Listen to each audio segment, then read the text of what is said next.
Hi అండి, అందరికీ నమస్తే. ఎలా ఉన్నారు? ఈరోజు నేను చేపల పులుసు చేశానండి. అది చందువ అనమాట.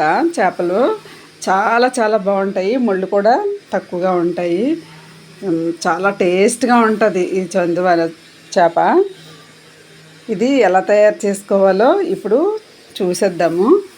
చిన్నపిల్లలు కూడా చక్కగా తినొచ్చు అనమాట, అంత బాగుంటుంది. ఇందులో ముళ్ళు అవి ఎక్కువగా ఉండవు. ఇప్పుడు ప్రాసెస్ చూసేద్దాము. కళాయి పెట్టుకొని కళాయిలో ఆయిల్ వేసుకున్నాను. ఆయిల్ వేసాక కొంచెం మెంతులు ఆవాలు వేసాను. మెంతులు అంటే చాలా తక్కువ అనమాట.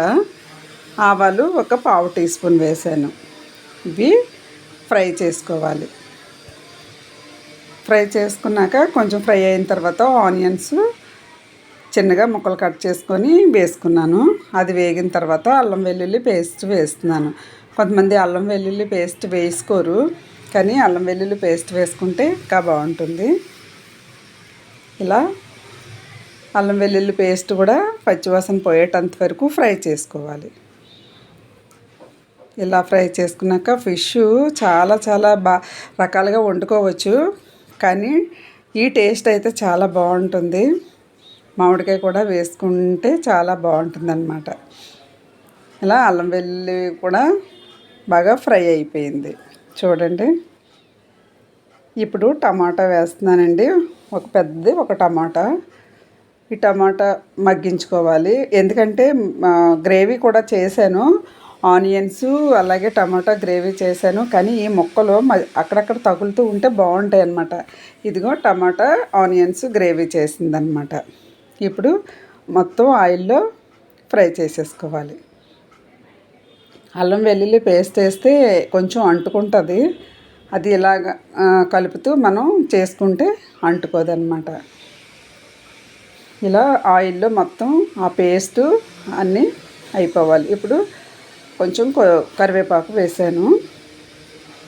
నేను ఒక స్పూనున్నర కారం వేసుకున్నాను.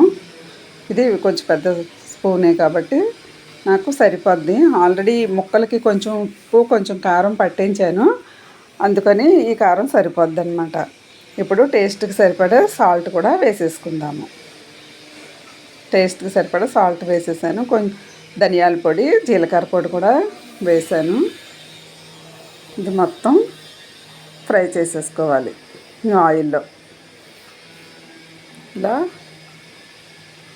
అంతా ఫ్రై చేసేసుకొని ఇప్పుడు చింతపండు, ఒక పెద్ద నిమ్మకాయ సైజు అంత చింతపండు నానబెట్టి అది ఆ జ్యూస్ తీసి వేసాను.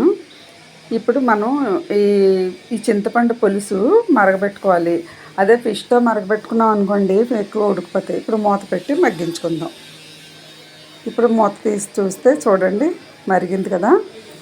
ఇప్పుడు మనం ఫిష్ అన్నీ కూడా ఇందులో వేసేసుకోవాలి. ఇది చందువ అన్నమాట, పెద్దది. నేను శుభ్రంగా కడిగేసి ఉప్పు కారం వేసి ఒక హాఫ్ అన్ అవర్ కంటే ఎక్కువే ఉంచాను అనమాట. అది ముక్కలకు పడుతుంది కదా, అందుకని ఇలా చేశాను. మనం ఫిష్ వేసిన దగ్గర నుంచి కూడా మనం గరిటె పెట్టకూడదు, ఇరిగిపోతాయి కదా. కాబట్టి మనం తిప్పుతూ చేసుకుంటే బాగుంటుంది. ఇప్పుడు పచ్చిమిర్చి వేసుకోవాలన్నమాట. మధ్యలో కట్ చేసుకున్నాను. ఇలా చాలా బాగుంటుంది పచ్చిమిర్చి తింటే చేపల కూరలో అది. ఇప్పుడు మామిడికాయ ముక్కలు వేస్తున్నానండి.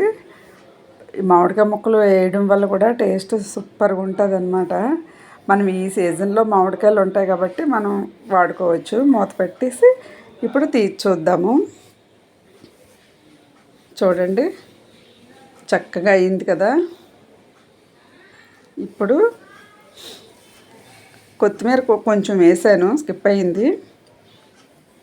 ఇప్పుడు మసాలా వేసుకుందాము. మనం ఫిష్ కర్రీ మధ్యలోనే కొంచెం కొత్తిమీర వేసుకొని లాస్ట్ని కూడా వేసుకుంటే బాగుంటుంది అన్నమాట. ఫిష్ మసాలా వేసానండి. చాలా అంటే చాలా బాగుంది టేస్ట్ అయితే మాత్రం.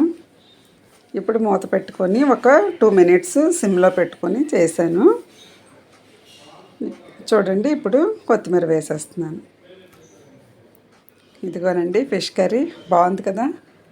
తింటే ఇంకా బాగుందండి, చూసేదానికంటే తింటే సూపర్గా ఉంది. ఇలాగా ఉంటే సరిపోతుంది. చూసారు కదా, నా వీడియో నచ్చితే లైక్ చేయండి, సబ్స్క్రైబ్ చేయండి. Thank you for watching.